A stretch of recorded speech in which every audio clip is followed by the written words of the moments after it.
¿Qué tal? ¿Cómo le va? Muy buenas tardes. Hoy es el jueves 13 de enero. Hoy es el Día Mundial de la Lucha contra la Depresión. Antes que nada, lo estoy saludando a nombre de todo el equipo que hace posible esta emisión informativa cotidiana de Grupo Fórmula Noticias. A nombre de Carlos Urdiales, nuestro coordinador deprimido para hacer honor al día. ¿Cómo estás, Carlos? Adelante. Muy bien, Pepe. Muchas gracias. Muy buenas tardes. Y yo los saludo a nombre de los jubilosos técnicos. Flavio Reyes al frente en los controles de radio, Ariana Reyes en los de televisión, con Gustavo Martínez, con Enrique González en el switcher, Miguel Guevara y Claudia Hernández en el playout, Cecilia Durán en el generador de caracteres y el agradecimiento de siempre a Uno TV por las facilidades prestadas a la producción de esta emisión informativa cotidiana. Pepe. Claro, gracias a Uno TV Noticias, por supuesto, por su imprescindible apoyo para llevar a cabo esta transmisión a distancia, enlazados con Grupo Fórmula Universidad y todas las estaciones que retransmiten nuestro trabajo periodístico cotidiano. Vamos a entrarle al tema que usted está esperando. Las cifras oficiales de contagios, me refiero correspondientes a las últimas 24 horas, acaban de darse a conocer por parte del sector salud. Hoy se reportan 43,523 nuevos contagios. Sume 148 defunciones también en las últimas 24 horas. Estos 43,523 nuevos contagios significan 664 contagios menos con respecto a ayer. De acuerdo con la cifra, ayer eran 44,187, hoy 43,523. Pero vamos a hablar en serio de todo este tema de las cifras y de las estadísticas de los contagios y demás. No sin antes decirle que en el mundo hay alerta, hay alarma. Por supuesto, están encendidos los focos rojos por parte de la Organización Mundial de la Salud, porque los contagios COVID siguen creciendo de manera vertiginosa. Se siguen agigantando el número de contagios. En las últimas 24 horas se han registrado, tengo aquí el dato, 3.4 millones de casos. Esto lo asegura, reitero, la Organización Mundial de la Salud. Dice que la variante Omicron es en este momento dominante en el mundo. Muchos sistemas sanitarios, muchos hospitales, en fin, están sufriendo grave presión justamente por el incremento de los contagios. Vamos a hablar en serio de este tema, de las estadísticas, lo que dicen los números, porque no son solamente cifras frías. Vamos a entrarle con el doctor Arturo Erdely. Él es actuario, doctor en ciencias matemáticas, profesor de tiempo completo de nuestra Universidad Nacional Autónoma de México, directamente en la FES Acatlán, miembro nivel 1 del Sistema Nacional de Investigadores, a quien de antemano le agradecemos muchísimo el entrar en comunicación con usted y con nosotros para dar la interpretación justamente a estos números. Arturo, doctor Erdely, muchas gracias por estar con nosotros nuevamente. Un saludo muy cordial, feliz año. Feliz año, Pepe, a tus órdenes. ¿Cómo están las cifras reales, de acuerdo con los modelos matemáticos que ustedes manejan? El gobierno, el sistema de salud nos da cifras de contagios que ciertamente alarman, como la que dimos ayer, que se rompió, digamos, el récord de toda la historia pandémica, que pasa ya de 2 años, o son 2 años. Hoy son 600 contagios menos, pero ¿realmente estas cifras corresponden a la realidad, Arturo? Bueno, recordemos que esos datos diarios son los casos confirmados, los que diariamente se pueden capturar en el sistema de salud pública, y por eso es que nos pueden reportar diariamente. Siempre lo ha aclarado el gobierno, el subsecretario de Salud, que eso es solo un subconjunto de un conjunto más grande, que necesitamos estimar cuál es el verdadero tamaño de la epidemia, porque no todo el mundo acude a un centro de salud pública y entonces no queda registrado. Pero ya sabemos que el factor es más o menos como de 30, hay que multiplicar por 30 los casos confirmados para tener una idea del verdadero tamaño de la epidemia en México. Si hay que multiplicar por 30, quiere decir que si hay 43,000 casos, 43,000 contagios el día de hoy, estaríamos hablando de ¿cuántos? Sí, bueno, estaríamos hablando más de 1 millón de casos. 1,200,000 casos. Exacto, en un solo día. Ahora hay que recordar, Esto incluye asintomáticos, que la gran mayoría de los casos son asintomáticos o muy leves como para que requieran ir a un centro de salud y quedar registrados, pero más o menos ese es el tamaño de la epidemia en México. ¿Cómo sacan ustedes esta proporción, esta proyección estadística? Bueno, hubo dos momentos en los que pudimos determinar ese factor. El primero fue en abril del 2020. Recordarás aquel modelo Centinela de vigilancia epidemiológica, que ese justamente servía para estimar ese factor, pero bueno, ahí el subsecretario de Salud cometió un error y lo calculó como en 8 el factor, era realmente 30. De hecho ahí empecé yo a opinar en este tema cuando hablé de la aritmética López-Gateliana. Y posteriormente, en diciembre de 2020, con un estudio a nivel nacional que hizo el Instituto Nacional de Salud Pública, la Encuesta Nacional de Salud y Nutrición, se hizo un muestreo serológico a nivel nacional de la población y ahí se determinó que aproximadamente el 25% de la población en noviembre del 2020 ya había tenido contacto con el virus. Esto es, eran como 32 millones de mexicanos que ya se habían infectado con el virus y solo llevábamos como 1 millón y cachito de casos confirmados. Ahí se confirmó que el factor efectivamente es 30, la relación entre lo que se confirma diariamente y la realidad que vive el país. Es decir, confirmamos, de acuerdo con tu estadística, tus cálculos, las proyecciones, la experiencia, habría en este momento 1 millón de contagiados, un poco más de 1 millón de contagiados. ¿Cuáles son las proporciones de este pico en términos de muertes? ¿Hasta dónde va a llegar este pico de contagios? Bueno, con los pocos datos que hay hasta el momento, porque recordemos que llevamos solo unas 2 semanas de repunte, entonces son pocos datos, pero bueno, con esos pocos datos y aplicando algunos modelos matemáticos especiales para epidemias, más o menos podemos estimar que vamos como a la mitad de este repunte, que todavía podría irse un poco más arriba y que podríamos alcanzar un pico, digamos, en la primera semana de febrero, y luego ya comenzaríamos a ver un descenso que le podría llevar unos 2 meses regresar a los niveles previos a este repunte. Y o sea, estaremos hablando que nos llevaría en total, desde que comenzó el repunte, unas 4 o 5 semanas llegar a ese pico, que además es más o menos lo que se ha observado, lo que se observó en Sudáfrica, que llegó un pico en 4 o 5 semanas y empezó a bajar. El Reino Unido también parece que ya llegó un pico y empezó a bajar. Igual, como que en los dos países, es poca información, pero en esos dos países, en cosa de 4 o 5 semanas llegaron a un pico y empezaron a descender los casos. Es decir, hay que interpretar lo que nos haces favor de explicarnos en el sentido de que hay que reforzar, por supuesto, los cuidados en términos sanitarios.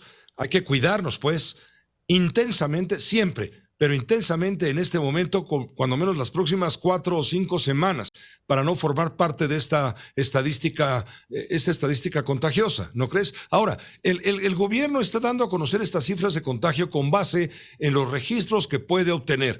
Pero todo esto está presionando, sin duda, al sistema hospitalario. La Organización Mundial de la Salud está muy pendiente porque estas presiones de los sistemas sanitarios se están empezando a resentir. ¿Crees que esto pueda llegar a ocurrir en México? Porque aquí estamos, por ejemplo, en la Ciudad de México manteniendo el semáforo verde con base en el criterio de la ocupación hospitalaria, pero creo que no va por ahí el criterio, o no debe de ir por ahí. ¿Tú qué dices?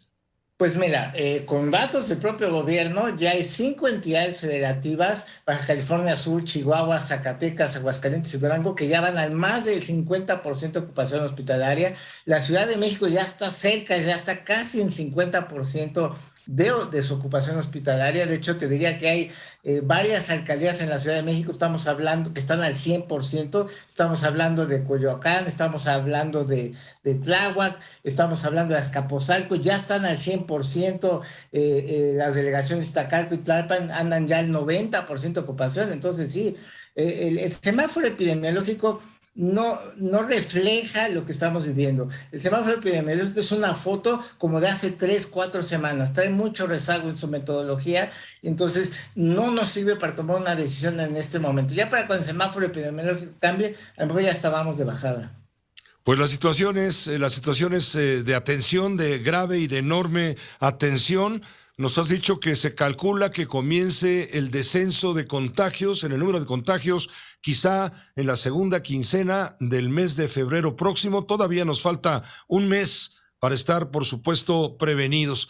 Pero, insisto, las cifras que nos da a conocer el gobierno no necesariamente están reflejando la realidad. Lo estamos viendo en los tumultos que se generan en los centros de salud, en donde se establecen los kioscos, en fin, donde mucha gente acuda a hacerse pruebas por dos razones, porque tiene síntomas y teme confirmar un contagio, y más vale que estén seguros o descarten esa posibilidad, y también por la cantidad de gente que acude a obtener en el Seguro Social su justificante médico para no asistir al trabajo, que ese es un requisito de los patrones, y también quienes asisten a buscar el justificante que les exigen los patrones, los patrones en sus diferentes empleos y negocios para dejarlos entrar. Entonces, todo eso está saturando. Es un problema también de política pública, ¿no crees?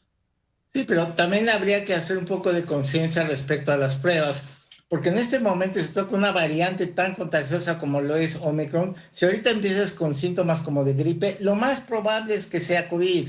Entonces, digamos, ir a hacer una fila de horas, a irte a reunir con gente que a lo mejor tiene o no tiene COVID, a lo mejor ni tienes COVID y te vas y te formas y ahí te vas a contagiar. O sea, no conviene formar parte de ese tumulto. Digo, la causa de este tumulto es el gobierno con la escasez de pruebas, pero bueno, ya conscientes de que hay escasez de pruebas, pues si no es estrictamente necesario que obtengas un comprobante porque vas a viajar o para tu trabajo, si nada más es por curiosidad, lo mejor sería aislarse en casa, asumir que tienes COVID, cuidarte como si tuvieras COVID. Total, si no era COVID y te cuidaste como COVID, no pasa nada, ¿no? Entonces, lo más importante es mejor resguardarse en casa, y muy importante tener a la mano un termómetro, tener un oxímetro, porque para que te vayas vigilando, y en dado caso que requieras ayuda telefónica de algún médico, pues te va a pedir esa información. Creo que eso sería más importante. Doctor, finalmente, Arturo, entonces nos quedamos con la cifra que el indicador que nos has compartido. La cifra que den en el gobierno federal, el sector salud, con base en las pruebas detectadas, etcétera, habría que multiplicarlo por el factor 30, por 30, pues, para Así estar es. más apegados a la realidad. Hablo de todo el país, no solamente de un punto en específico. Esto sería para los casos positivos confirmados. Para las defunciones confirmadas, esas no se multiplican por 30. Ahí es otro factor que se deduce con base en el estudio de exceso de mortalidad de la Secretaría de Salud, y las muertes hay que multiplicarlas por 2.2, ¿no? Entonces, de las muertes confirmadas diarias, esas se multiplican por 2.2 para incluir el exceso de mortalidad, es decir, todas aquellas personas que mueren por causa directa o indirecta de la epidemia por COVID-19 en México. Si hoy nos están dando la cifra de 148 defunciones en las últimas 24 horas, pues podríamos estar hablando fácilmente de 300 en realidad. Así es, aproximadamente.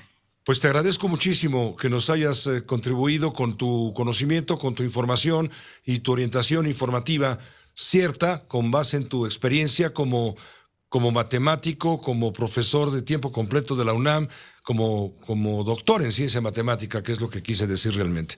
Arturo Erdely Ruiz, te agradezco muchísimo el haber estado con nosotros. Encantado, Pepe Cárdenas. Buenas tardes. Gracias, que te vaya muy bien. Muy buenas tardes. Es el doctor Arturo Erdely Ruiz, actuario, doctor en ciencia matemática, profesor de tiempo completo de la FES Acatlán de la UNAM, miembro de nivel 1 del Sistema Nacional de Investigadores. Esa es la realidad de lo que está ocurriendo, y es mejor estar informados, le digo, ante el nerviosismo es mejor estar informados. La información es la mejor vacuna justamente para la preocupación, para el miedo. No es afán de asustar, sino al contrario, es afán de informar para evitar justamente estos sinsabores. ¿Qué está pasando en la Ciudad de México? Bueno, aquí en la Ciudad de México hay incertidumbre por la infección. Hay temor de que se están presionando las áreas de urgencias en diversos hospitales de la Ciudad de México. Laura Cardoso, tú estuviste muy pendiente con esta información que surge desde el gobierno que encabeza Claudia Sheinbaum. ¿Cómo te va? Buena tarde. ¿Qué tal, Pepe? Buenas tardes. Así es, como dices, hay incertidumbre, hay este temor al contagio y la necesidad de una prueba de COVID, y todo eso junto, Pepe, ya ha empezado a presionar las áreas de urgencias de los hospitales de la Ciudad de México. Y aunque los hospitales en general no han cerrado sus unidades respiratorias ni los triage, además de que ya habían disminuido los casos por ahí de septiembre y un poquito más, Desde hace un par de semanas se intensificó esta actividad. Hablé con Daniel Sánchez Arreola, él es presidente de la Asociación Mexicana de Medicina de Emergencia, y él reconoce que en las últimas 3 semanas el incremento de contagios ha sido exponencial, se incrementó más del doble. Por eso advierte que estamos ya en la primera parte de una cuarta ola.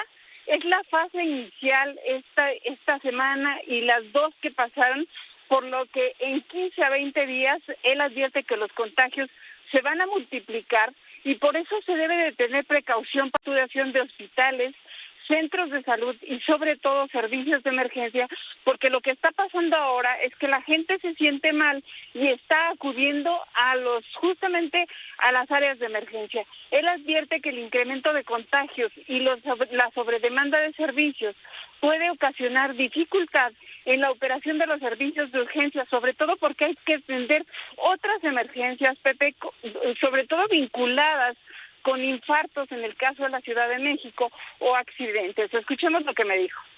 No hemos tenido hasta este momento, en el periodo que vamos de la pandemia, una afectación real en la operación de los hospitales. Sin embargo, por ejemplo, en las unidades de primer nivel, como en los centros de salud, sí hay un incremento significativo de personas positivas.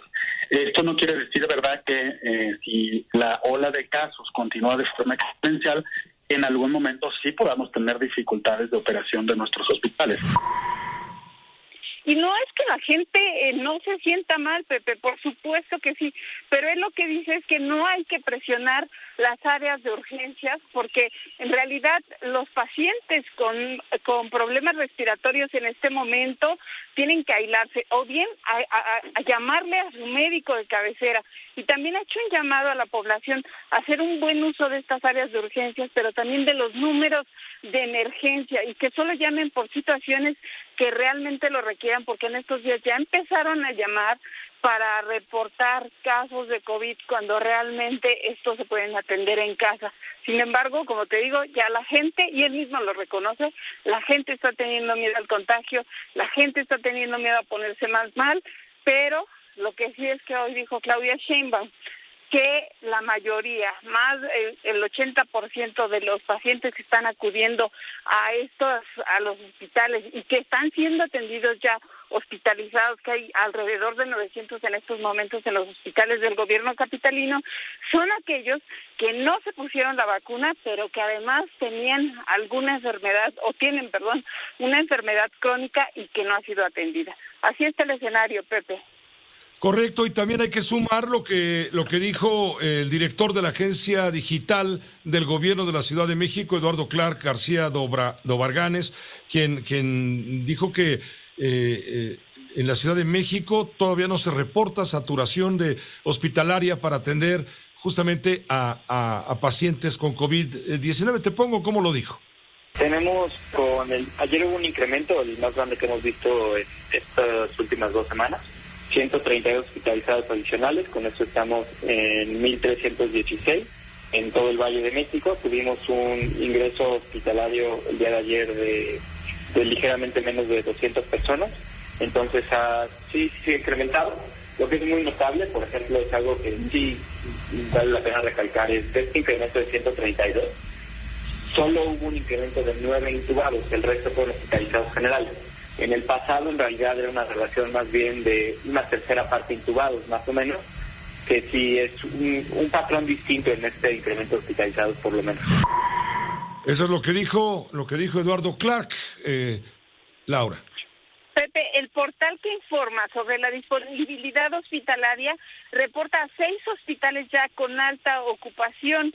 Entre estos está el Hospital Central Militar de la Sedena, el Hospital Adolfo López Mateos del ISSSTE, el Hospital General de Zona 1 del IMSS, el Centro Médico Naval de la CEMAR, el Instituto Nacional de Ciencias Médicas y Nutrición y el Instituto Nacional de Enfermedades Respiratorias de la Secretaría de Salud. Es muy importante, Pepe, que chequen esta página antes de hacer cualquier movimiento de sus pacientes para que estén conscientes qué hospitales sí los pueden recibir y qué hospitales ya están con saturación o empiezan ya a tener este problema de saturación y de limitación para recibir a los pacientes con COVID. Esto eventualmente podría llevar a las autoridades del gobierno de la Ciudad de México a regresar al semáforo amarillo o quizá al semáforo naranja, todo depende de cómo se desarrolla la ocupación real hospitalaria. Acabamos de hablar con un doctor en matemáticas, Arturo Erdely, y él nos dice que la cifra de contagios cotidiana que revela la Secretaría de Salud a nivel federal habría que multiplicarla por 30. Si hoy nos hablan de 43,523 nuevos contagios en las últimas 24 horas, estamos hablando de que hay por lo menos 1 millón o más de 1,300,000 contagiados realmente. Y cuando nos hablan de fallecimientos, 148 en las últimas 24 horas, hay que multiplicar, nos decía Erdely, por el factor 2.2 para dar con la realidad. Y la realidad sería 325 personas fallecidas. Esta situación va a seguir así, muy grave, por lo menos hasta la primera quincena del mes de febrero próximo, es decir, dentro de 4 semanas. Es lo que tenemos a mano para comentar y compartir. Te agradezco mucho. Hasta luego, Pepe. Buenas tardes. Gracias, muy buenas tardes, Laura Cardoso. Pues dice la jefa de gobierno, Claudia Sheinbaum, que el mejor remedio para esta circunstancia es, a como dé lugar, acelerar los procesos de vacunación.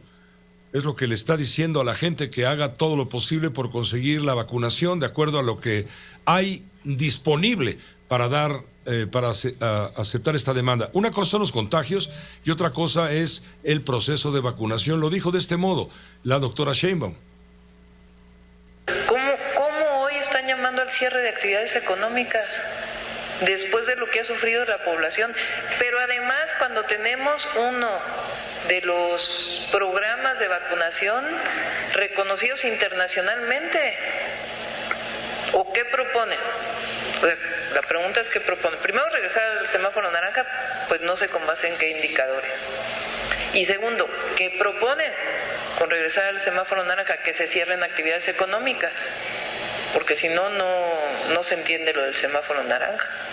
No, lo que nosotros estamos llamando primero es, con base en evidencia científica, a cuidarnos como nos hemos venido cuidando y a intensificar el programa de vacunación y que todos nos vacunemos.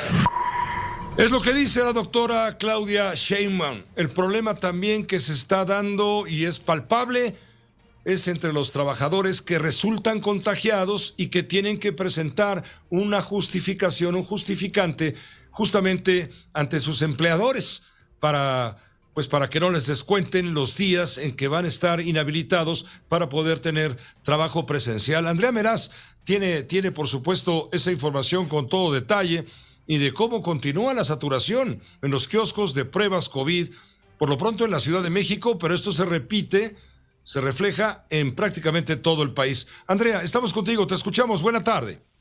Muy buenas tardes, Pepe. Pues sí, todavía persiste esta saturación, esta alta demanda de personas que buscan una prueba de COVID-19, ya sea en centros de salud, en los kioscos, en farmacias privadas. Es impresionante cómo todavía esta semana no se ha resuelto todavía bajar el número de personas que buscan una prueba de COVID-19. Hoy nos topamos en el kiosco de la alcaldía de Gustavo Amadero que se repartieron 1,000 fichas, Pepe. Esas 1,000 fichas comenzaron a repartirse aproximadamente a las 8:30 de la mañana, pero las personas, los primeros lugares, llegaron a partir de las 3 de la mañana, es decir, 5 horas antes, y el resultado de su prueba, que en algunos casos fue positiva, se la dieron hasta las 9 de la mañana, Pepe, es decir, están esperando 6 horas más o menos para poder conocer el resultado de un test de COVID-19. Esta misma situación pues la vimos reflejada en centros de salud, que en esos lugares encuentras entre 80 y 150 pruebas diarias, situación que provoca sin duda alguna la molestia de las personas. Y en el caso específico, bien decías, de los trabajadores, ellos enfrentan a una doble situación. La primera, el encontrar una prueba de COVID, y la segunda, pues este permiso laboral, esta incapacidad que deben de tramitar para que no les sea descontado su salario. Esta situación pues provocó que el Instituto Mexicano del Seguro Social lanzara esta aplicación de permiso COVID, donde no era necesaria pues realizarse una consulta médica, una prueba COVID, sino que únicamente había síntomas, se les daba una incapacidad y el trámite pues es en línea. Sin embargo, pues hoy reitera el instituto este llamado, pide a los empleadores apegarse a los criterios internacionales, a aceptar el permiso COVID que se está tramitando en línea. ¿Y esto por qué? Porque detectaron que hasta un 66.9% de las personas que han acudido entre diciembre y enero a clínicas del instituto en busca pues de estos test son para justificar la inasistencia a laborar. El director del Instituto, Zoe Robledo, pues indicó que no es necesario que los trabajadores acudan por pruebas rápidas, ya que el permiso de la incapacidad se puede solicitar por línea. También el funcionario estuvo con Luisa María Alcalde, titular de la Secretaría del Trabajo, y pues hace también este llamado. Escuchen. Este es un llamado para los empleadores de nuestro país. Estamos ubicando cierta preocupación de que hay algunos que no están aceptando el permiso COVID que emite el IMSS para poder acceder a la incapacidad por el caso de ser contagiado, lo cual preocupa. Vamos a iniciar una serie de acciones, una estrategia conjunta para poder resolver y evitar que esto suceda. Y bueno, ya por último, comentarte, Pepe, que en el caso de las pruebas de sangre para detectar COVID, la COFEPRIS y la Secretaría de Salud hacen este llamado a las personas a no utilizarlas. El resultado, dicen, hay exámenes que carecen de utilidad epidemiológica y médica para identificar la presencia activa del virus. Es un reporte, una alerta que da esta tarde la Secretaría de Salud, Pepe. Completísimo tu informe, Andrea Meraz, como siempre. Excelente. Hasta luego, muy buena tarde, un abrazo. Gracias, un abrazo muy cariñoso, por supuesto, Andrea Meraz. Sí, nos pone al tanto de cómo está la situación. Bueno, ¿y qué dice a todo esto el presidente de la República respecto a su salud? Hoy tuvo una aparición nuevamente mediante un video en donde da cuenta de cómo se siente, de cómo está. Lleva 3 días contagiado, de acuerdo con las pruebas realizadas. Satisfacción porque voy saliendo del COVID y quiero también compartir esta información con ustedes porque considero que es bastante alentador el poder comprobar, ahora sí que en carne propia, que esta variante del COVID no tiene la letalidad, la peligrosidad de la variante anterior, de la llamada Delta. Esta variante produce síntomas muy leves, es el equivalente a una gripe. No tuve un tratamiento especial porque nunca he tenido calentura, ni dolores de cabeza, ni falta de oxigenación, todo normal, solo la ronquera, que por cierto se me está quitando, y un ardor en la garganta que también ya está menguando, ya es cada vez menor. Bueno, esto dijo el presidente respecto a su estado de salud, lo dijo de viva voz. Y también el presidente, eso lo presentaremos más tarde, mandó una señal muy interesante sobre el tema de la venta de Banamex cuando hace un exhorto para que sean inversionistas mexicanos los que se queden con ese importante banco que dejará de ser de Citigroup, dejará de ser estadounidense, y dice el presidente, ojalá se convierta en otro banco mexicano más, como es el caso de Banorte o el caso de Banco Azteca sobre todo. Pero en fin, vámonos a una pausa primero, regresamos, vamos a hablar del INE. ¿Qué pasa con el INE, con el presupuesto del INE? El INE ya pidió dinero para poder llevar a cabo el ejercicio de consulta ciudadana para la revocación de mandato presidencial. Hoy le mandan, no de manera oficial, pero haga de cuenta, le mandan decir desde el gobierno que no va a haber dinero. No va a haber dinero más allá de lo que ya está autorizado. En un momento detalles, y hablaremos también con Lorenzo Córdoba, el presidente consejero del Instituto Nacional Electoral. José Cárdenas informa. Todas las noticias, todas las voces.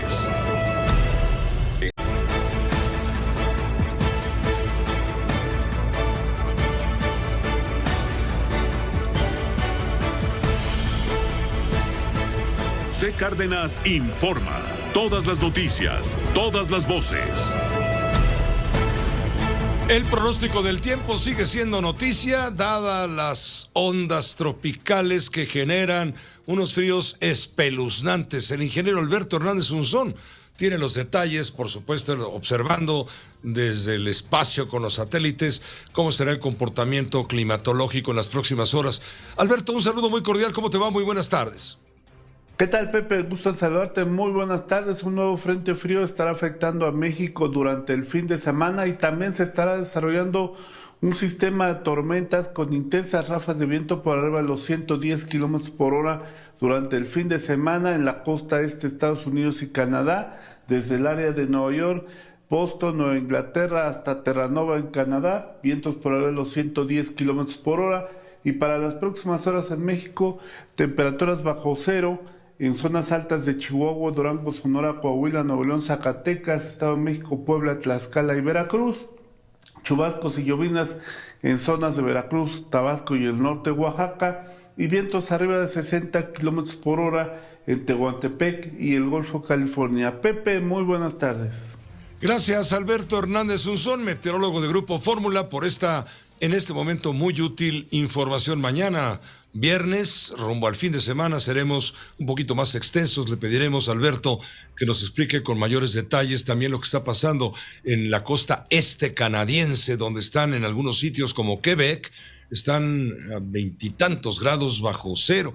Le comentaba antes de ir a corte lo que dijo el presidente de la República en el videomensaje en el que habló de su estado de salud como consecuencia del contagio por la variante, contagio de COVID. No se sabe si es por la variante Omicron, pero suponemos que es la variante Omicron por los síntomas.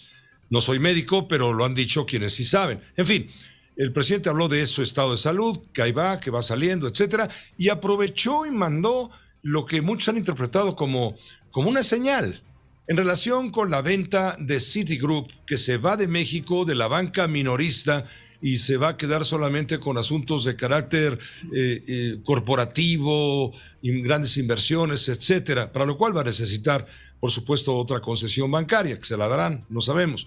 Pero en fin, ¿qué va a pasar con todo lo que de lo cual se deshace Banamex, incluido uno de los máximos acervos culturales del mundo? No me cabe la menor duda. Además, claro, de todo lo que tiene que ver con hipotecas, préstamos, tarjetas de crédito, cuentavientes, más de 12 millones.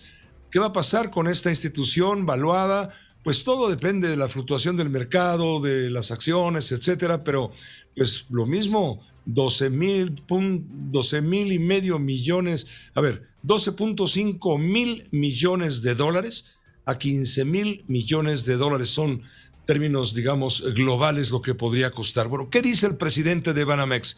Hoy dijo que tiene el deseo de que la venta de Banamex resulte en la mexicanización de esa institución financiera, que el banco se vuelva mexicano, pues. Comentó que desde el siglo XIX nace Banco Nacional de México, es de los bancos más antiguos, con mayor prestigio, puede ser inversionistas mexicanos los que se queden con Banamex y regresar Banamex a México. Entonces ahora, si se cumplen con todos los procedimientos legales, y desde luego se tiene que pagar el impuesto, pueden ser inversionistas mexicanos los que se queden con Banamex, regresar Banamex a México. Celebro que Ricardo Salinas Pliego haya manifestado su interés de comprarlo. Él tiene ya Banco Azteca y yo creo que tiene los recursos suficientes para hacerlo. Lo mismo podría pensarse de Carlos Slim, de Inbursa, de Carlos Jan González, de Banorte, de otros.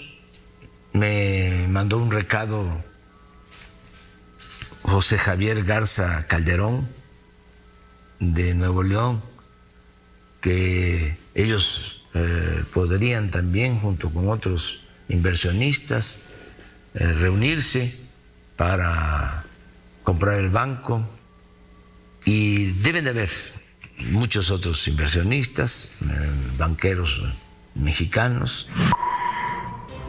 Esto dijo el presidente, le digo, pues más que señal, fue una declaración presidencial sobre, pues, quiénes podrían, a lo mejor debió decir, quiénes me gustaría que se quedaran siendo mexicanos con esta institución de enorme tradición que data de los 1880 y tantos, 1887, siglo XIX, aquel banco que llegó, era tan importante que llegó a emitir su propia moneda, antes de que existiera el Banco de México como tal.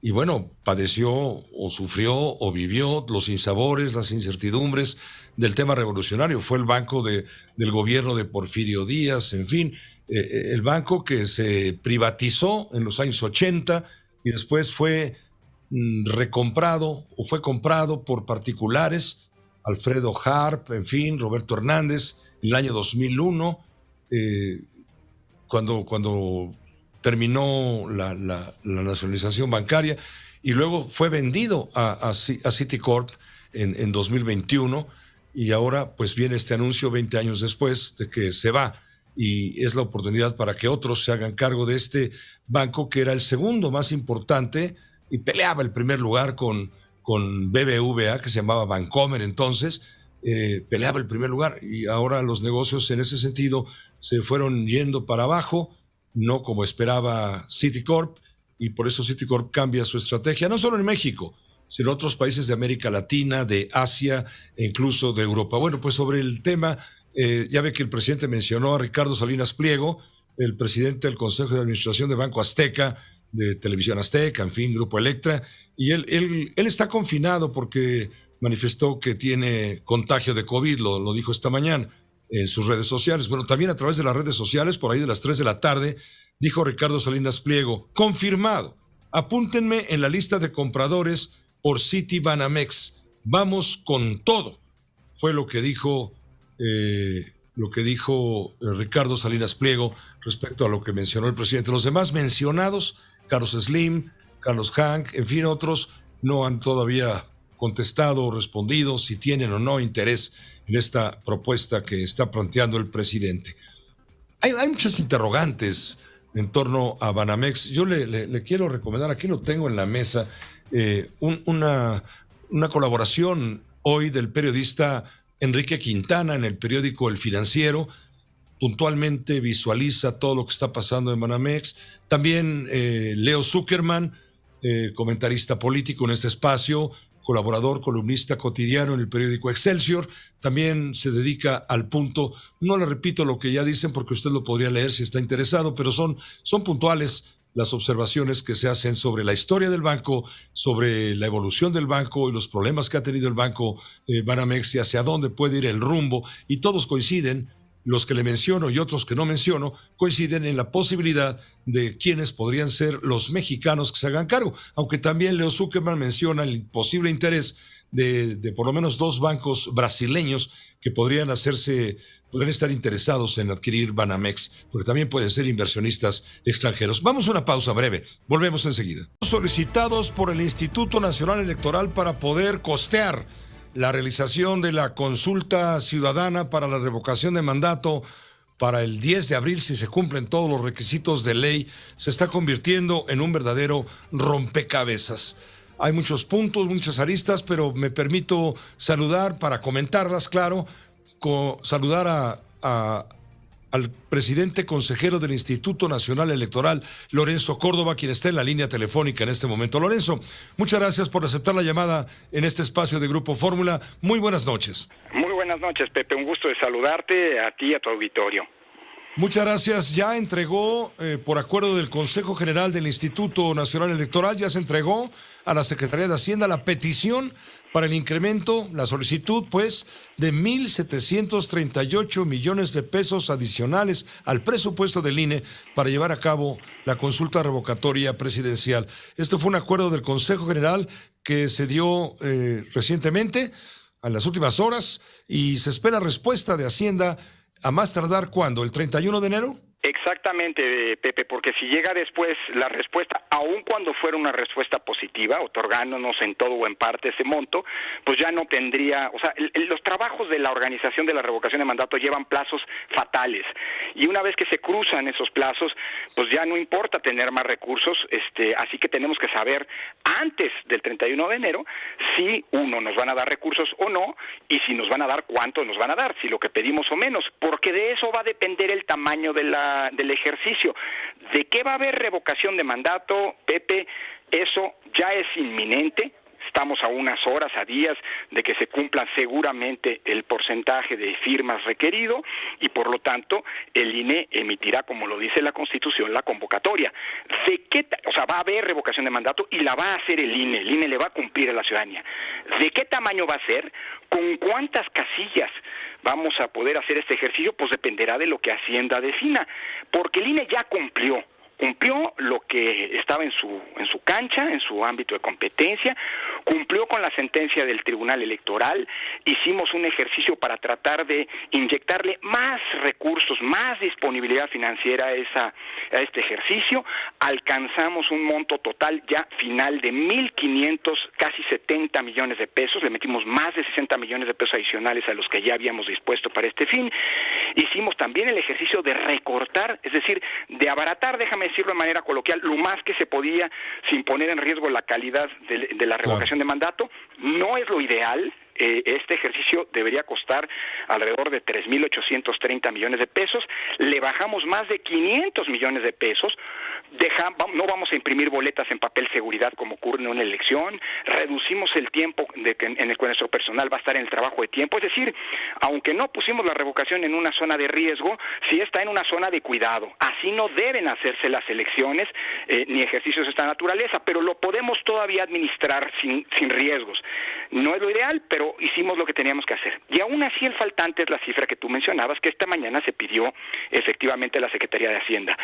¿Te refieres a 1,738 millones de pesos? Sí, pero me llama la atención que esta mañanera, de alguna manera el INE está recibiendo ya respuesta del gobierno federal cuando habla el gobierno de un plan de austeridad para el instituto y descarta entregar recursos o más recursos, dice que se podrían lograr ahorros por 2,972 millones de pesos en el INE y todavía saldría adelante. Lo dijo el subsecretario de Hacienda, Juan Pablo de Botton, que presentó este ejercicio de austeridad hoy en la mañana. Lo pongo para que la gente tenga el contexto completo. El ejercicio considera se podrían obtener ahorros por austeridad que ascienden a 554.5 millones de pesos, que serían equivalentes a 15% del gasto operativo remanente.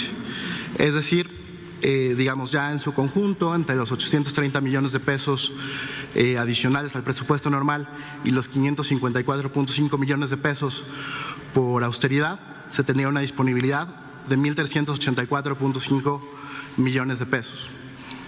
¿Qué es lo que implica? Pues reducciones en conceptos de gastos tales como telefonía celular, combustibles, arrendamientos, viáticos y pasajes, alimentación, equipo de telecomunicaciones, bienes informáticos, papelería, congresos y convenciones, consumibles de equipo de cómputo y diversos conceptos que ya son aplicados en la Administración Pública Federal. Pues de alguna manera es una respuesta a lo que ustedes están planteando en su petición a la Secretaría de Hacienda para tener los recursos necesarios. Lorenzo Córdoba, se me hace que no les van a dar un peso. Mira, Pepe, ojalá, bueno, primero, no es la respuesta formal. Debo decirte que hacia las 2 de la tarde recibimos debo decirlo, Pepe, honor a quien honor merece, un oficio muy atento del secretario de Gobernación, en donde nos hizo llegar ya formalmente este sedicente plan de austeridad, y ya tuvimos chance de revisarlo. En realidad se trata de un PowerPoint, entiendo que es lo que se presentó en la mañana, no hay ningún dato de respaldo más que lo que se presentó.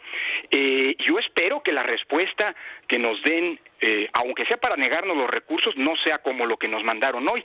El Tribunal Electoral, acuérdate, obligó a la Secretaría de Hacienda, que por cierto fue a reclamar al Tribunal Electoral mediante un intento de aclaración de sentencia, que para decirlo en términos beisbolísticos les batearon en toda la línea, porque la sentencia es muy clara.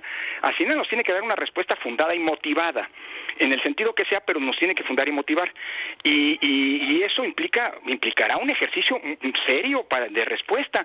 Lo que hoy nos entregaron, Pepe, y permíteme comentarlo porque ya lo tengo en las manos, es decir, ya lo estudiamos, es un ejercicio que muestra una profunda, es un ejercicio de la Secretaría de Hacienda y de la Secretaría de la Función Pública, que demuestra una profunda falta de seriedad, un desconocimiento muy grande de las normas y por supuesto de las sentencias que hoy están vigentes en esta materia. Te pongo 3 ejemplos de la falta de seriedad. En uno de las páginas, de las láminas, cuando hablan del ahorro que ellos sugieren en sueldos y salarios, dicen, voy a citar, estas medidas no afectan al personal operativo ni sindicalizado. Bueno, ¿tú sabes cuánto personal sindicalizado o cuántos sindicatos hay en el INE, Pepe? No, ni idea. Ninguno, porque el INE no se rige bajo el artículo 123, sino que en materia laboral tenemos un régimen especial y que es muy comprensible. Tú imagínate que en un sindicato nos emplazara a huelga el día anterior de una elección federal. Pues por eso mismo se estableció un régimen laboral para el instituto, que es un régimen, sí, muy generoso, porque se le exige mucho a los trabajadores del instituto. Aquí no hay régimen de horas extras, en fin, todos los días y horas son hábiles durante un proceso electoral, pero esto te habla de un desconocimiento, no saben ni de qué están hablando. ¿Dirías tú que es ridículo lo que está proponiendo el gobierno? Por lo menos poco serio, no quiero exagerar en los adjetivos. Hablan de personal sindicalizado. Te pongo un segundo ejemplo. En ese mismo rubro dicen que cuando hay una reducción a los salarios, sueldos y salarios de los servidores públicos de mando, dicen los comentarios, se consideraron, cito, 1,336 plazas de director de área a presidente consejero sujetas a reducción salarial. Pues con razón creen que el INE es una institución onerosa. ¿Sabes cuántas plazas de mando, es decir, cuántas plazas de director de área a presidente consejero o consejero electoral, porque es lo mismo, hay en el INE? 121. Es decir, estos inflaron la cifra, hicieron un cálculo sobre una cifra inexistente de más de 1,000% respecto de la que realmente. Son 121 plazas y ellos hablan de 1,336. Tercer ejemplo, fíjate que cuando hablan de los ahorros, que según ellos se podrían hacer, dice, cito, este dinero puede ser canalizado para la consulta popular y la revocación de mandato. Alguien en la Secretaría de Hacienda y en la Secretaría de la Función Pública no sabe que desde finales de noviembre del año pasado ya se cerró la posibilidad de que haya consulta popular en este 2022. Va a haber revocación de mandato con toda certeza, pero no consulta popular, y lo repiten varias veces en este documento. Eso te habla de la calidad del análisis que está detrás. Eso por no decir, Pepe, y permíteme este último comentario sobre esto, que cuando todo lo que ellos dicen que se puede ahorrar en términos de apoyo para las elecciones, es decir, de servicios, de sueldos y salarios, si nosotros hiciéramos lo que ellos nos están pidiendo, estaríamos violando las sentencias y las suspensiones que tanto la Suprema Corte de Justicia como el Tribunal Electoral le han concedido al Instituto Nacional Electoral. Hoy hay 2 suspensiones emitidas por la Suprema Corte para que no se afecten los sueldos y prestaciones del personal del INE, y hay una sentencia del tribunal emitida hace apenas un par de semanas en donde dice con todas las letras que los recursos que nosotros generemos para la revocación de mandato no pueden comprometer, estoy citando, ni las obligaciones constitucionales, legales y estatutarias, que es nuestra ley laboral del INE, ni los derechos laborales. Es decir, si nosotros hiciéramos lo que quiere Hacienda y la función pública, pues ahora sí tendría el diputado Gutiérrez Luna, el presidente de la Cámara, sí tendría todos los elementos para denunciarnos penalmente, con todas las de la ley, porque violaríamos sentencias y resoluciones judiciales. En fin, se trata de un documento, Pepe. Queda claro eso, que caray, lo que plantea, que te parece poco serio. Hay quien dice, creo que Ciro Murayama dijo, es ridículo. En fin, queda clara la calidad de lo que está planteando el gobierno federal, pero también queda clara la calidad del odio que te tiene Andrés Manuel López Obrador y que te tiene la Cuarta Transformación. Bueno, el presidente no creo. Yo cada vez que me encuentro nos saludamos con mucha cortesía. En fin, no digo que haya una amistad, pero hay un respeto profundo, Pepe. Lo que sí queda claro, me parece, es que hoy, y bueno, no sé si le dieron seguimiento, si le escuchaste, Pepe, las intervenciones del representante de Morena ayer en el Consejo General cuando tomamos estas decisiones que hemos comentado, incluida la solicitud del faltante a la Secretaría de Hacienda. Yo ayer lo dije y lo reitero, y viendo este documento del que estamos hablando, el de esta mañana, pues creo que queda cada vez más claro, y eso es algo muy positivo que para la sociedad, que en realidad lo que está detrás de esto no es un tema que tenga que ver con la revocación de mandato, Pepe, sino más bien que están tratando de utilizar la revocación de mandato para conseguir lo que sistemáticamente en los últimos 3 años los detractores del INE han venido perdiendo en tribunales. Es decir, hoy lo que se quiere es que se someta al INE de manera autoritaria, y mira que austeridad hay. Por cierto, este documento, perdóname, un dato adicional, dice que, usted habla del desconocimiento, dice que abaratemos telefonía celular. ¿Tú sabes, Pepe, que desde hace 5 años los altos funcionarios del INE no tenemos teléfonos celulares provistos por la institución? A diferencia de lo que pasa en el gobierno actualmente, por cierto, en el gobierno federal. Los únicos que reciben apoyo de telefonía celular son el personal que trabaja en campo, el personal operativo. Y ese apoyo de telefonía celular es el que nutre los sistemas de información durante las elecciones y los procesos como la revocación de mandato. Entonces quieren que haya una revocación, pues chafa, para decirlo en pocas palabras. Dicho eso, yo creo lo que está detrás, y hoy es cada vez más evidente, vuelvo a insistir, es querer someter a una lógica entendida de una manera muy particular de uso del gasto público, y para eso está aprovechando la revocación de mandato. En realidad, lo que hoy queda claro es que el INE sí quiere hacer la revocación de mandato como lo manda la ley. Vamos a ver si el gobierno, a través de la Secretaría de Hacienda, también lo quiere. Si es así, seguramente se va a resolver este diferendo y se van a generar los recursos para que el INE pueda instalar todas las casillas. Si no nos dan el dinero, quedará muy claro ante la ciudadanía quién quiere una revocación bien hecha, como lo dice la ley, y pues quién no. Y como la va a hacer el INE, aunque sea con menos casillas, va a ser una muy buena revocación de mandato en términos del ejercicio desde el punto de vista técnico y operativo, por cierto, Pepe. Lorenzo, eres un perseguido político, lo ha demostrado sin duda. Me refiero con las intenciones de acusación por colusión de funcionarios por el presidente de la mesa directiva de la Cámara de Diputados, Sergio Gutiérrez Luna. Eres un perseguido porque te acusa de todo eso ante la Fiscalía General de la República. Luego se desdice, dice retiro la denuncia, pero la denuncia ahí está porque debe de seguirse de oficio. Y no hemos visto que la Fiscalía decida cerrar el expediente. Entonces estás amenazado. ¿Qué es lo que quiere la 4T? Poner a la gente que le es afín, que le es fiel, que le es fanática a dirigir el INE? Pues no lo sé, espero que no, porque si hay alguna fuerza política que se ha beneficiado del trabajo del INE, si hay alguna fuerza política que ha sido la principal ganadora en elecciones limpias, libres y transparentes que ha organizado el INE en los tiempos recientes ha sido precisamente el partido en el gobierno. Pues yo no sé, mira, más allá de que pueda haber algún tema estrictamente personal, cosa que sería, pues no lo sé, mira, yo procuro llevarme bien con la gente. Por parte del presidente de la Cámara de Diputados, lo que sí es cierto es que hasta ahora no hay ninguna constancia de que hayan hecho nada, como lo dijo solo en redes sociales, para tratar de impedir o de frenar la persecución penal que él desató con su denuncia. Lo único que se tiene es un tuit, pero incluso entiendo que hay varios legisladores que le han dicho, oye, enséñanos qué actuaciones has hecho, y hasta ahora no ha evidenciado ningún documento en ese sentido. Pero con independencia de eso, lo grave de esa acusación, Pepe, es que sigue abierta, La Fiscalía General de la República, a través de la Fiscalía Anticorrupción, abrió carpetas de investigación en contra de 6 consejeros electorales y del secretario ejecutivo. Y ha estado pidiendo información, es decir, está haciendo indagatorias, es decir, sigue su curso la investigación penal,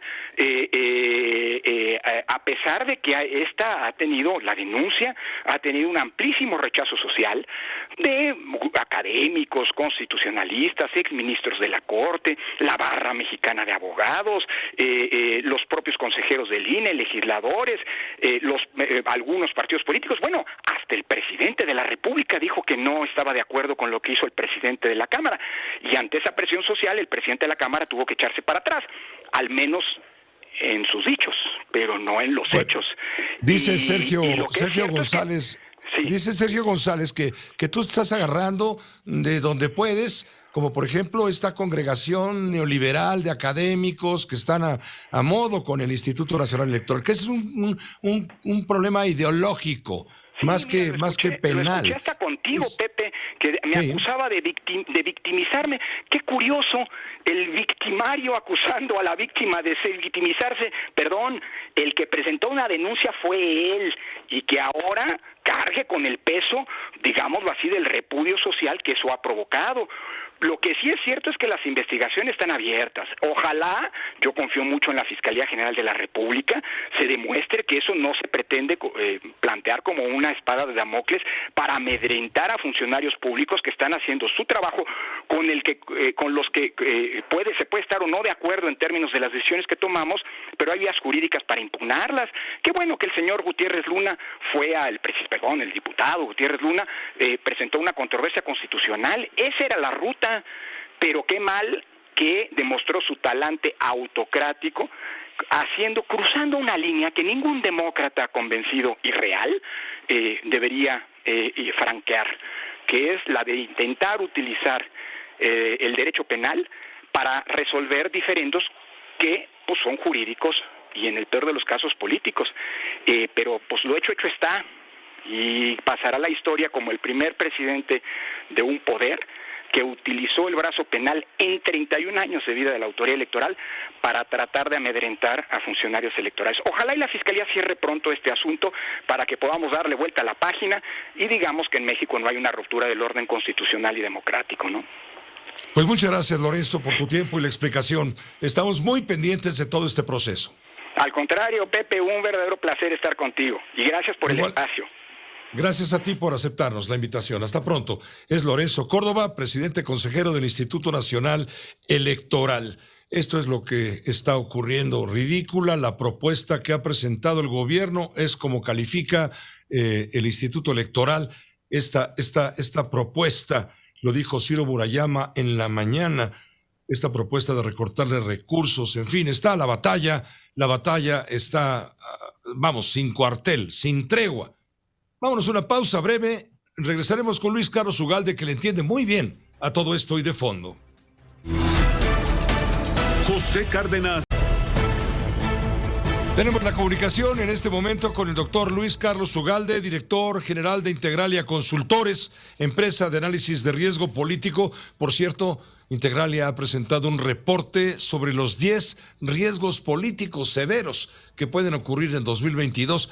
Hablaremos de esto con Luis Carlos, si nos lo permite, con el doctor Ugalde, pero también me gustaría su comentario sobre el tema del conflicto entre el Instituto Nacional Electoral y el gobierno de la Cuarta Transformación. Luis Carlos, un saludo muy cordial, muy buenas noches. Pepe, muy buenas noches. Pues obviamente me preocupa mucho la estrategia del gobierno.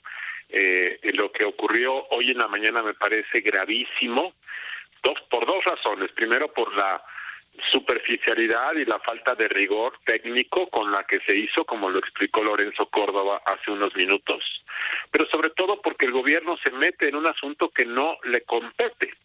Cuando los órganos autónomos se generaron y se crearon en los últimos 20 años fue justamente para que tuvieran independencia del gobierno.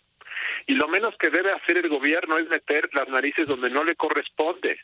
Querer decirle al INE cómo administrar, cómo pagar, cómo organizarse es violentar su autonomía. No le corresponde al gobierno, no tiene vela en el entierro. Y esto que hizo hoy el gobierno de querer exportar su austeridad al INE, me parece que traspasa una frontera inadmisible. Hasta ahora lo que el gobierno ha hecho es atacar al INE, cuestionar a los consejeros, acusar de fraudes inexistentes, pero hoy ya le quiere decir cómo administrarse internamente. Entonces esto me parece muy grave que esté ocurriendo y ya me hace pensar lo que va a ocurrir en los próximos años, que el estrangulamiento presupuestario va a ser una de las estrategias que va a llevar a cabo el gobierno para someter, para limitar la operación del instituto. ¿Qué es lo que quiere? ¿Qué es lo que quiere el gobierno de la Cuarta Transformación? ¿Quiere colocar a la gente afín, a modo, leal a la causa ideológica en la consejería del Instituto Electoral y que se vayan los neoliberales, los conservadores, los que se arriman a la congregación de intelectuales como tú y otros académicos, en fin, que están del lado de defender al instituto, que están del lado de la autonomía de la institución y están en contra justamente de este acoso? Yo creo que esa es la colonización de instituciones. Yo creo que el gobierno entiende que hay que desmontar y destruir todo el pasado neoliberal, así de forma tan genérica y de forma tan inexacta, y eso implica pues quitar a la gente que está y poner a otros. Y para poner a otros, pues hay que ponerlos de una nueva tipo de sangre que no estén viciados por una visión del pasado. Y esto está pasando en todas las instituciones. Ve el caso del CIDE, del Centro de Investigación y Docencia Económica. Es una institución académica muy pequeña, pero esta colonización y esta imposición de nuevas reglas está ocurriendo en estos días. Esto está pasando con los órganos autónomos, con los órganos reguladores. En fin, es parte de un radicalismo en donde un gobierno llega y quiere imponer un nuevo estilo y una nueva visión. Y la otra yo creo que tiene que ver también con el hecho de que hacer este estrangulamiento financiero es una suerte de sometimiento. Yo creo que a la larga lo que el presidente quisiera, y lo dijo hace 2 o 3 semanas, el pueblo se podría organizar y organizar las elecciones. Y yo creo que el presidente tiene en la mente esta idea de que para qué gastar tanto en una elección si el pueblo puede poner urnas y mesas afuera de sus casas para que el pueblo vote. Y esta visión yo creo que está mucho detrás de la idea de López Obrador de para qué gastar tanto si el pueblo puede hablar en asambleas populares. Entonces yo creo que eso es lo que está detrás y sin duda esto es un gran riesgo como lo ha sido en los últimos años para el futuro de la democracia. Hablando de riesgos, tú los planteas en el último reporte que elabora Integralia, esta empresa de riesgo político, de análisis de riesgo político que tú presides, está señalando 10 riesgos políticos para 2022. A grandes rasgos, ¿cuál es la idea de este documento? Nosotros cada año producimos para nuestros clientes un documento de los riesgos que se avisoran. ¿Qué es un riesgo? Son todos aquellos sucesos que pueden afectar el clima de negocios o que pueden afectar la gobernabilidad o la estabilidad de un país. Claramente hay oportunidades, pero nosotros nos dedicamos a analizar el riesgo porque las empresas y los inversionistas con los que trabajamos, nuestra función es alertarles dónde están los problemas que pueden afectar su operación en México. Entonces nosotros detectamos 10 riesgos que pueden hacer eso. Claro que hay oportunidades, no estamos nosotros pronosticando la catástrofe. De hecho, yo quisiera empezar diciendo que el país tiene estabilidad política, tenemos un presidente muy popular, un presidente que además tiene el control político de su partido, de su gobierno, es además un presidente que ha despertado mucha esperanza en la población. Hay estabilidad macroeconómica, hay un crecimiento magro, pero hay estabilidad macroeconómica. Pero habiendo dicho esto, hay cosas que hay riesgos. ¿Y cuáles son? Tienen que ver sobre todo con el tema de la concentración del poder en la figura del presidente, en la falta de contrapesos, en la incertidumbre jurídica que este gobierno ha generado en los mercados, de que te cambian la ley, te cambian los contratos, te cancelan un proyecto de inversión, y tiene que ver también con la ineficacia en el funcionamiento del gobierno. Este gobierno funciona mal, el presidente tiene ideas pero las ejecutan y no se ejecutan bien. El caso del reparto de medicinas es un solo ejemplo de esto. Entonces, este es digamos, el marco de riesgos. Ahora, siendo concreto, ¿qué vemos en 2022? Vemos que vamos a tener a un presidente más estridente y más polarizante. Primer riesgo, y ese riesgo genera incertidumbre y genera temor y aleja la inversión. Segundo riesgo que vemos es el tema del INE, que acabamos de comentar. Tercer tema que vemos como un riesgo muy alto es la intromisión del crimen organizado en las elecciones de este año. Ya ocurrió el año pasado, pensamos que va a volver a ocurrir. El cuarto riesgo que vemos es que Morena seguramente ganará la mayoría de las gubernaturas en disputa, y esto, que es perfectamente democrático, genera un riesgo que es el de una mayor concentración del poder. Morena va a llegar a tener 21, 22 gubernaturas a fines de este año, y eso significa que con una presidencia tan centralista, si tú además tienes 20 o 22 gobernadores del mismo partido, pues eso concentra el poder y genera muchos riesgos. Quinto problema que vemos es el tema de la expansión de las funciones, de las atribuciones y del dinero de las Fuerzas Armadas, que está generando un desequilibrio en la relación entre los militares y el poder civil, y que seguramente está contribuyendo a un proceso de corrupción al interior de las Fuerzas Armadas, que habían sido un poder neutral, un poder institucional, y que con tanto dinero, tanto poder, sin rendir cuentas, esto me parece que es un riesgo institucional para el país. El siguiente riesgo que vemos es la discusión de la reforma eléctrica, que se va a prolongar al menos durante los primeros 7 u 8 meses del año, y esta discusión de la reforma eléctrica va a mantener estrangulado al sector energético, va a mantener en pausa a los inversionistas y va a mantener una enorme incertidumbre sobre el futuro, no solo eléctrico, sino el futuro económico del país. El siguiente riesgo que nosotros observamos es el tema de finanzas públicas frágiles. Este año el país va a crecer menos, y este año además habrá menos remanentes de fondos disponibles para el gobierno federal, y además hay un gasto creciente del gobierno en obras de insignia del gobierno y en programas sociales. Y finalmente, los últimos riesgos que vemos son el tema del Banco de México, que se ha mantenido como un órgano autónomo, una institución autónoma.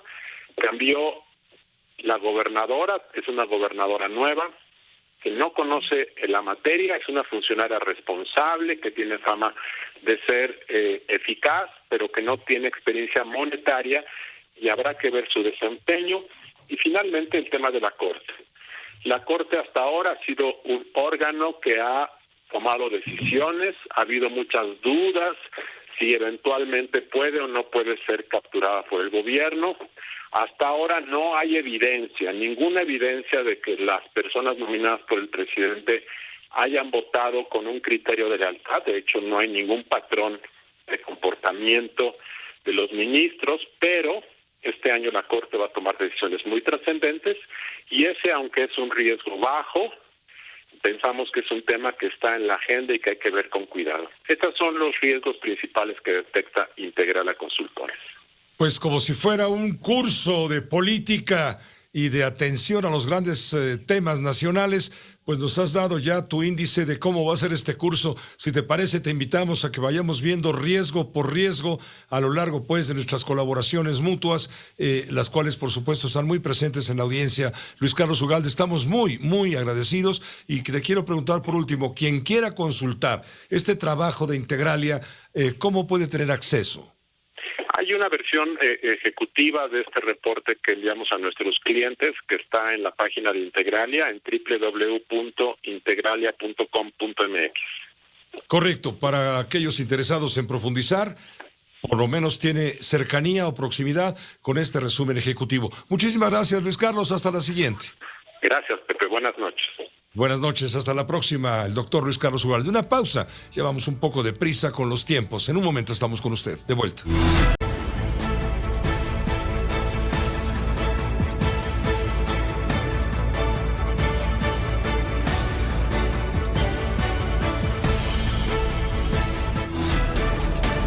José Cárdenas informa. Todas las noticias, todas las voces.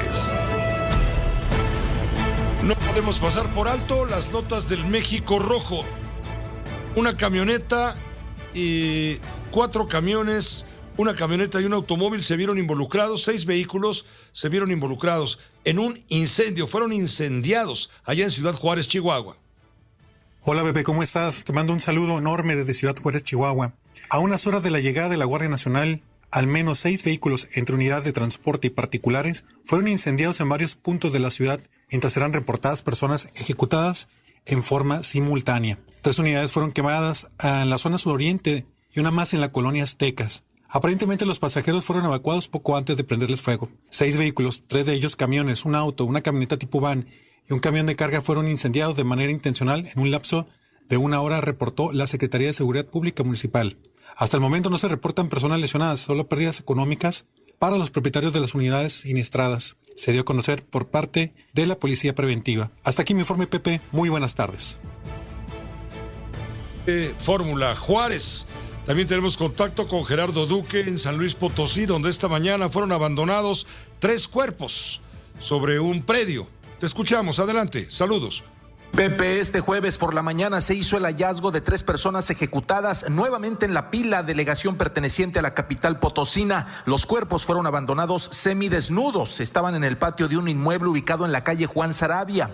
Los cuerpos tenían visibles muestras de tortura y estaban vendados de rostro. La Fiscalía Estatal informó que 2 cartulinas con mensajes fueron dejadas junto a los cadáveres. Apenas el lunes, la delegación de La Pila fue sede de la reunión de la Mesa de Seguridad Estatal, a donde acudieron mandos de seguridad de los 3 niveles de gobierno. Hoy, Pepe, casi al mismo tiempo de reportarse los 3 cuerpos en La Pila, también se hizo el hallazgo de otro hombre ejecutado en un camino de terracería de la colonia San José del Barro, perteneciente al municipio de Soledad, conurbado a la capital. La víctima, de unos 45 años, presentaba lesiones por disparo de arma de fuego y cerca del cuerpo había también un mensaje escrito en cartulina. Son los episodios violentos de las últimas horas en San Luis Potosí, Pepe, donde las únicas manifestaciones oficiales son desde la administración estatal. En tanto, el alcalde Enrique Galindo Ceballos y el delegado de la Fiscalía General de la República, Rodolfo Hernández Limón, una y otra vez hacen mutis. Es mi reporte, Pepe. Como es la costumbre, gracias Gerardo Duque a través de Fórmula San Luis Potosí. Vamos en este momento a enlazarnos con Liliana Sámano al estado de Morelos. Fueron detenidos 2 presuntos responsables del ataque contra el juez Gabriel Domínguez, juez federal, y en contra de su hijo la semana pasada. Saludos, Liliana, adelante. ¿Qué tal, Pepe? Te saludo con gusto y a la audiencia informarte que la Fiscalía General del Estado de Morelos confirmó que fueron detenidos y procesados con prisión preventiva los 2 presuntos responsables de haber agredido a un juez federal y a su menor hijo. Los hechos se registraron el 3 de enero de este año, cuando el funcionario federal, en compañía de su menor hijo de 17 años, acudieron a una estética en la colonia Pedregal de las Fuentes, municipio de Jutepec. Hasta ahí llegaron 2 hombres con arma de fuego y cuchillo, quienes amenazaron a las víctimas para tratar de despojarlos de la camioneta y sus pertenencias personales. Obviamente lesionaron a las víctimas y huyeron en un vehículo marca SEAT color gris con placas del Estado de México. Derivado de las investigaciones, el fin de semana pasado, personal de la Agencia de Investigación Criminal detuvo a Jorge N. en la salida del Centro de Reinserción Social Morelos, derivado de una audiencia de control por un proceso que lleva por delitos contra la salud en modalidad de narcomenudeo. También a la par de lo anterior, el martes 11 de enero, agentes investigadores lograron la ubicación y aprehensión de Mario N., quien fue detenido sobre la avenida Domingo 10 en la colonia Lomas de la Selva de Cuernavaca. La tarde de ayer miércoles se realizaron las audiencias donde se vertieron los datos de prueba y se comprobó la presunta responsabilidad de Jorge N. y Mario N. en el delito de homicidio calificado en grado de tentativa. En el caso de Jorge se dictó auto de vinculación a proceso, haciendo prevalecer la prisión preventiva como medida cautelar y concediéndose un plazo de 3 meses para el cierre de la investigación. Es el reporte, Pepe. Gracias, Liliana Sámano, desde el estado de Morelos. También está Michelle Rivera en la línea telefónica a través de Fórmula Sonora para informarnos que se confirma que fueron 4 los detenidos en Guaymas por el asesinato del activista Marisol Cuadras. Esto sucedió allá hace ya varias semanas, a los 110 días del gobierno estatal, de la Fiscalía del nuevo gobierno, encabezado por Alfonso Durazo. Adelante, Michelle Rivera, te escuchamos. Buenas noches. Pepe, muy buenas tardes. Te saludo con mucho gusto desde Sonora. Te informo que a la fecha 4 personas han sido detenidas como presuntos responsables del ataque armado en el exterior del Palacio Municipal de Guaymas, registrado el pasado 25 de noviembre, en el que resultaron 2 personas lesionadas y 3 más fallecidas, entre ellas la activista Marisol Cuadras. Así lo dio a conocer Claudia Indira Contreras Córdoba, fiscal del estado de Sonora. En conferencia de prensa virtual, en donde expuso los logros obtenidos en los primeros 110 días del actual gobierno estatal, la fiscal general de Justicia de Sonora indicó que permanece abierta la investigación a través de varios equipos especializados en distintas disciplinas y en los próximos días se espera tener más resultados. Contreras Córdoba refirió que en relación al hecho, en 43 días se han realizado más de 10 cateos y se han llevado a cabo varias entrevistas, diligencias con las cuales se ha obtenido más información. Cabe destacar, Pepe, que 3 días después de los hechos del pasado 25 de noviembre, justamente la fiscal general de Justicia del Estado, Claudia Indira Contreras, así como la secretaria de Seguridad Pública Estatal, María Dolores del Río, habían reportado ya 11 cateos, donde se detuvieron a igual número de sospechosos. El recuento a casi 2 meses de que ocurrieran los hechos, se habla solamente de 4 personas detenidas. Ese es el reporte desde Sonora, Pepe. Muy buenas tardes. Completito, muchas gracias, Michelle Rivera, gracias por la información. Vamos contigo, Lisset Cuello, contigo cerramos para que nos des cuenta, informativamente hablando, de este enfrentamiento en Oxchuc, Chiapas. Adelante, te escuchamos. Pepe, buenas tardes. Informante que la tarde de este miércoles se registró un enfrentamiento a balazos entre 2 grupos en el municipio de Oxchuc. Los pobladores detuvieron a un presunto sicario a quien acusan de haber llegado a provocar y le decomisaron un arma larga y cartuchos. El retenido fue exhibido en la plaza central de este municipio y reveló pues que hay gente armada contratada por algunos expresidentes de este lugar. El joven pertenece al grupo armado conocido como María Tulux y de acuerdo a los pobladores, el retenido pues se espera que sea entregado a la Fiscalía de Justicia Indígena en próximas horas para ver qué procede. Últimamente recordarte, Pepe, que estos enfrentamientos que se han dado en los clubes se han dado desde el pasado 15 de diciembre, cuando pues se llevaba a cabo la votación a mano alzada por usos y costumbres en este lugar. Sin embargo, pues fue suspendida por un zafarrancho y a partir de ese entonces a la fecha pues no han cesado estos incidentes violentos en este municipio. Ese será el reporte, Pepe. Completísimo. Lisset Cuello, muchas gracias por la información. Buenas noches. Buenas noches. Gracias a Lisset Cuello desde Chiapas con este enfrentamiento. Si nos permite una pausa breve, vaya que este año ha comenzado con la violencia desbordada. Creo que es un tema que le gustaría comentar a Alfonso Zárate, el maestro Alfonso Zárate, si me permite, después de una pausa.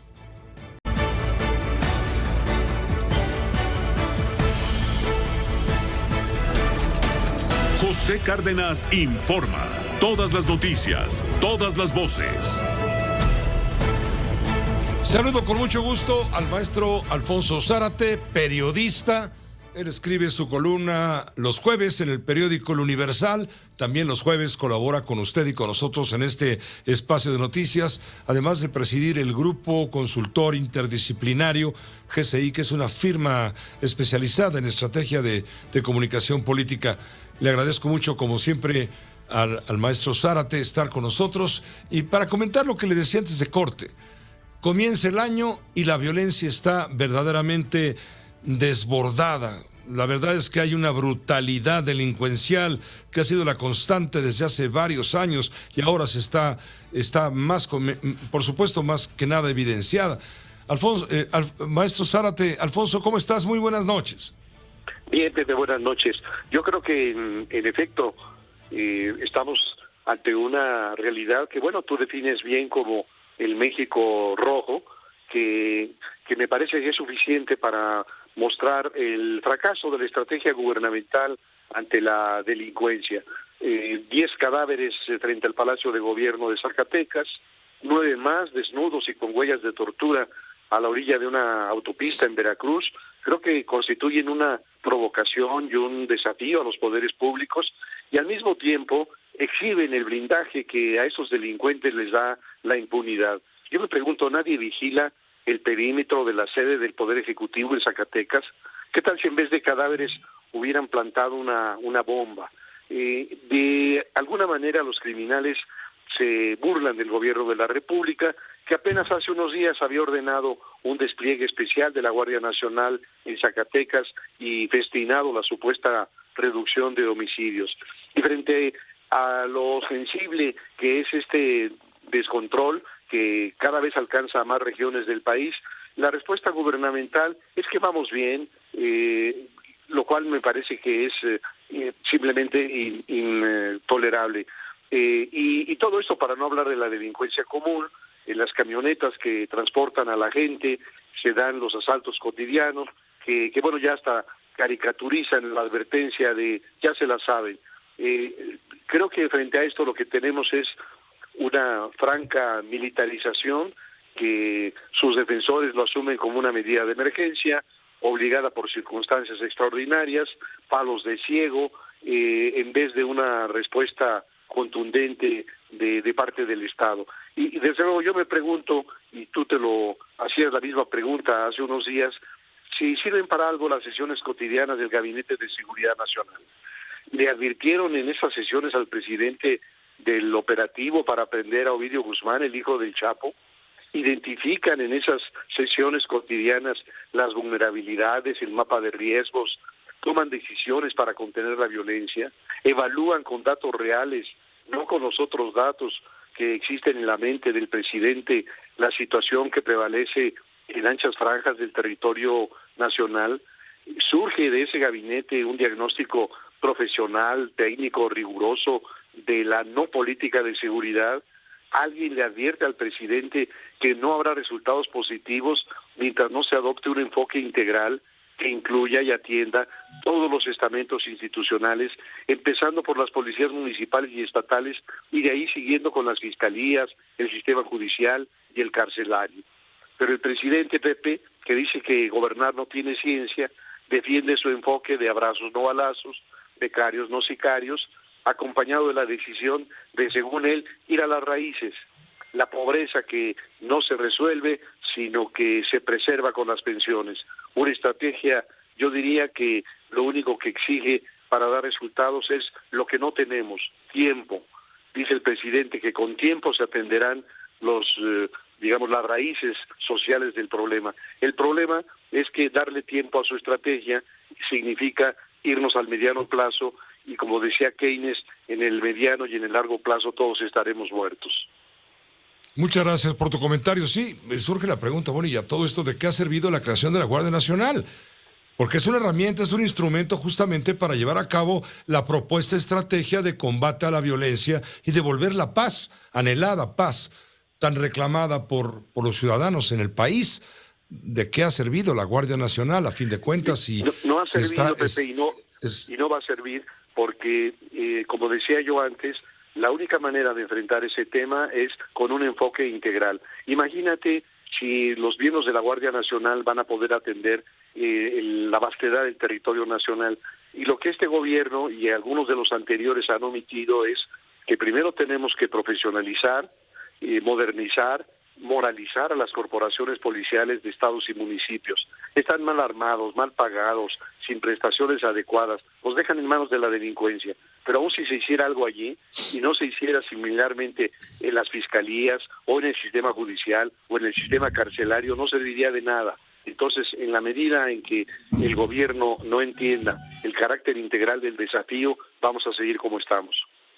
Gracias, Alfonso Zárate. Ojalá y te equivoques. Ojalá y te equivoques. Sí, y nos equivoquemos todos. Las aves de mal agüero en lo que nos hemos convertido para muchos, digamos, fanáticos. Gracias por tu colaboración. Estaremos en contacto. A la próxima. Buenas noches. Alfonso Zárate, los usos del poder. Una pausa breve, volvemos.